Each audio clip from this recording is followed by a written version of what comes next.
Well, hello y'all. Yeah, here we are again, back with Ryan's Bus Adventure and doing something a little bit different today than normal. Not working inside the bus and not working on the paint, not working on the front bumper, not working on, well, about anything. I had a challenge about a year ago when after Justin and I brought the bus back from over in Tennessee. Yeah, it was Tennessee. That's where the bus grease monkey was. We came home, and after driving around a little bit here around the neighborhood, so to speak, around town, and just, you know, keeping the bus warmed up, keeping it going, found out I had a major water leak in one of the bays, and I went, what in the world could that be? So finally, I decided to, if you all know, if you have a bus or if you had a bus, you know that there's two big water faucets back inside the engine compartment that feeds water to the front of the bus for the defroster and for the heater. So after a little bit of research, you determined that one of those copper tubes that was going up to the front of the bus was leaking. So I had Justin reach way the heck back up in there and turn both of those faucets off so that no water would be going up to the front of the bus. But also, that water system, about 3/4 of the way up right behind the driver's seat where the generator sits, it branches off and it feeds water to the generator, or coolant to the generator. So after turning that off, you can't run the generator if you needed to. So I've decided to go ahead now and empty the bays out. And boy, there was a bunch of junk back in there too. You can probably see it back over here on the ground. I mean, just everything in the world was back in there. So I decided to go ahead and take all the stuff out of this bay and see if I could locate where that leak was occurring. And I think so far I've found it. Again, let me have a look and I'll be right back with you. So anyway, after doing a little bit of surgery here, the bus, I don't know about the rest of them, but I'm assuming that all of these buses have this covered panel that covers up the, well, it's the old shifting linkage that was in there, and it's the water tubes that do go up and address that front defroster and heater for the front of the bus. So I took the screws out of that, and you see I've got most of them out. Well, I have this back panel off. And there's a panel in each of the bays, and I just thought, well, I'll start here at this one because it looks like it's the easiest to get to after I have taken out all of the screws. And so I took it out. I go, okay, first thing I see is a little bit of green right there, and that normally means possibly a water leak. And so I search back here, and again, that is all insulated, which it should be. And if you look, I would assume that this is from rubbing on the back of this panel right here. So I don't think it was leaking there. And I don't know what these other 2 or 3 copper tubes are for yet, but I'll figure that out here in a bit. But it's like I said, I'll figure out what those copper tubes are for later, because I'm 99% sure that those do not go to that front heater. But again, I'll have to kind of figure out why they're there, and do I even need them there? I don't know. And again, there's another huge one right back up here too. Oops, there you go. You can see that big one there. But I really think these are the 2 originals that went in for the heater and defroster in the front of the bus. So let me get turned around here and I'll show you what I found. Okay, being an old man, it takes me a while to get turned around here. Get back up on my knees. My knees, please. Okay, wow. Anyway, pulled the panel down and look what I see right here.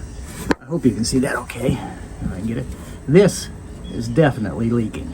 This has been spliced in here before, and it was brazed, and you can see where there's a crack right there. And again, so what I'm going to have to do is come back here.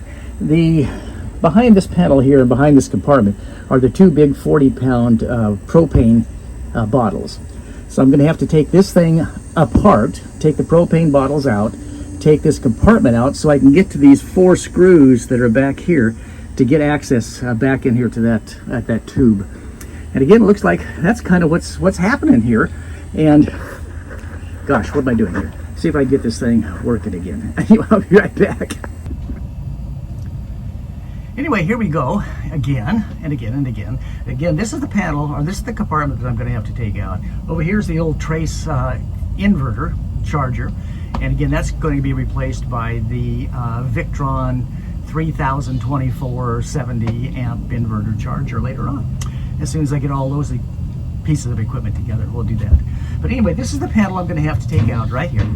And behind that, again, it will be the two big bottles that hold the 40-pound bottles that hold the propane. And then I'll be able to get back up in here and go ahead and take care of brazing, bronzing, or maybe have somebody come in and do it. I've not done that before. Well, I have, but it's been high school, which was probably 1967. Son of a gun. So I might try it. I have all the equipment to do it, so maybe I'll clean it up and see if I can try it. And if I can't, I'll get somebody else to come in and do it. But anyway, here we go. That's what we're going to do next here on the Brian's Bus Adventure.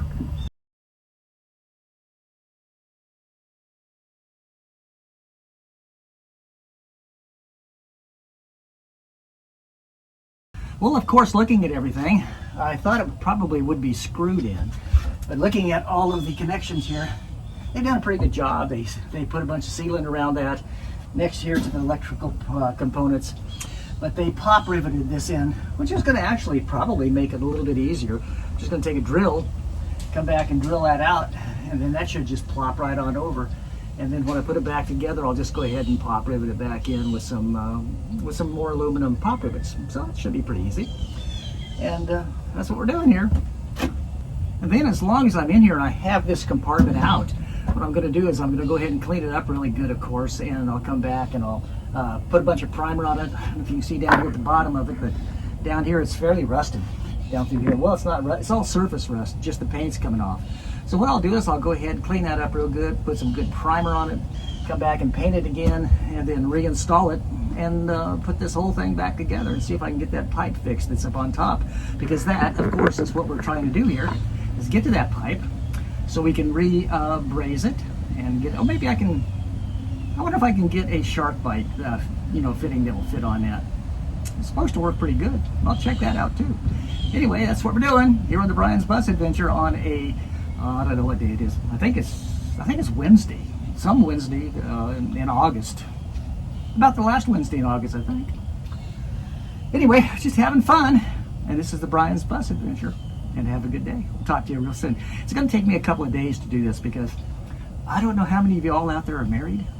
But, when Mama wants something done first, the bus kind of goes on the back porch. So she's wanting to go get some groceries and wants me to take her. So I'm going to go in and clean up a little bit, come back, do the chores that have to be done, getting the groceries and all that kind of stuff. And then come back out here maybe this afternoon. It's been really hot here in Georgia. I mean, with the what do they call it? The adjustment for the temperature and the humidity, it's about 105 yesterday. So getting in here inside one of these compartments, these bays, it's kind of like getting inside of a Spam can. But we're going to make it work. There's a little breeze today, which is nice. Very nice outside. But again, got to take a little time off, go help Mama, and then come back and see if we can do this again later on this afternoon. Well, y'all, here I am back again, and I'm back under the bus, back here going to attempt to get this box out. Again, I need to get that box out so I can get this cabinet exposed here, that channel exposed up there, so I can get that 1.5 or inch, whatever it is, size of pipe, that copper pipe there that's broken, and so I can get in there and get that fixed. But again, that's what I'm doing right now, and I hope you stick with me. I hope you enjoy this. Well, my glasses, I keep seeing my glasses are, well, maybe if I just take them off. There, maybe you can see me now. Anyway, thanks and welcome, and we'll get to work on that now and see if we can get this thing taken care of, get it out, and get that pipe fixed. So bear with me, and let's continue on with the Brian's Bus Adventure. Okay, y'all, here I am in this little cramped position in here. I got my trusty bits out and my trusty little Makita. Oh boy, I can't say that. I guess I can say that. Why not? Anyway, got the drill bit out, got drills, and what I'm going to do now is start drilling all of these rivets out so I can get this whole bucket out of here. Okay, cool.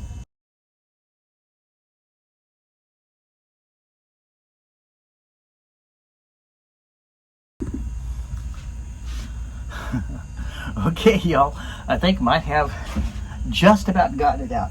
Had to take out the trusty little old X-Acto knife. Let me turn this off. Take out the X-Acto knife to get all of the silicone out of these corners out here. And I'll tell you what, this thing was really stuck in there, which I guess was really good, unless you try and take it out.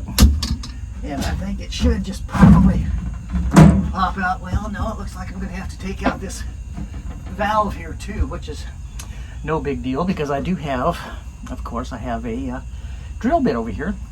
So I'm going to step back and do that now. Okay, I've taken out the divider valve, what do you want to call it, the propane valve here, that, you know, that lets you divert the propane from the left tank or the right tank. Taking that loose, and there's also a pressure valve on this thing to, I think it'll only be like 7 or 8 pounds of pressure. I'm not for sure about that. That could be completely wrong. But anyway, I think that now, if I can get my butt out of the way, move this camera back about 2 feet so we all can see what's going on. Let's see again. There we go. I think maybe, just maybe, need to get all my equipment out of the way here.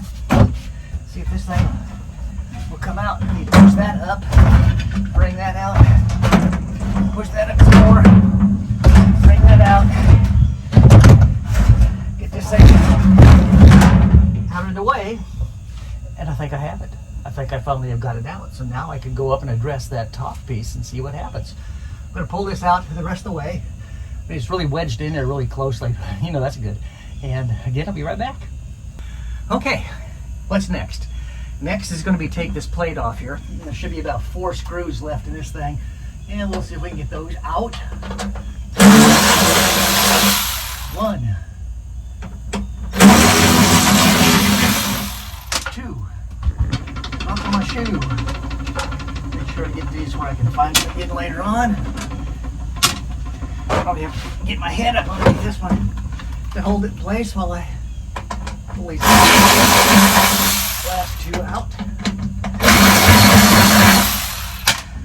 Because you have to tear everything apart before you can get something to put it back together. That's the way it normally is. Okay, now this should slide forward. Yep, and come right on out. Now let's see what I have. How much mouse poop do I have up in here? Well, hardly any. Okay, that's out of the way now. Is kind of out of the way. But now, let's see what we have up here for this pipe and see if we can get a look at it. Okay, y'all, this is what I've been after right here. If you look at that, oops, there we go, getting focused on maybe. There went that piece. But anyway, I really think this is where it's been leaking right here. Looks like they tried to sleeve it together at one time and did a fairly good job on it. And what I'm going to do next is get in there, take that back apart. Actually, I'm going to pressurize the system first, just to make sure that's what it is. And then I'm going to go try to find a couple of shark bites to put that back together. I think that's 1 inch. I'll have to check it out. Anyway, thanks for watching. Well, if y'all look in here, you're going to see that there are several places back in here where it has been coupled together already. And I'm not sure if that's air or water. I was thinking that maybe these are all air lines here except for this one. And that would be one of the 2 or 3 up there that, and it looks like that one right there probably is water also, because it has that green corrosion on it. But I may have to go from about here, cut it out, back to about here, cut it out, section a piece in there with a couple of good shark bite couples in there to really get this thing to stop leaking. But hey, that's what we're doing. Okay, the one last thing I want to do before I get out of here this morning is I'm going to go ahead and take the old micotometer here, the mic, and see how wide that pipe really is. Got it all zeroed out, or have it all zeroed out. And now I'm going to just kind of go back upside down back in here and have a good look at it and see what it is. Okay, here we go. Get on there. Okay, there we go. Measure that out. Okay, there we're cooking. Now come back and look at it. 22 millimeters. Okay, let's see if we can get this into inches. 0.8 inches, 8.95. Okay, 0.22 millimeters. Okay, boom, boom. Well, it's almost a little under an inch. So would that be 3/4? I don't know what that would be. Let's see. Again, right there. Again, that's the OD. Oops, my battery thing came loose. So that's right at an inch. 9.120 inches. Let me see what I can figure out for that. Anyway, that's what it makes out. So I'm going to go see if I can find me a shark bite that will go to, compensate for that. And then come back over here, like I said, cut a couple pieces out, buy a piece of this 1 inch. I'm fairly sure they call that 1 inch. Anyway, find out what that exactly is, and we will go from there. And again, thanks for watching.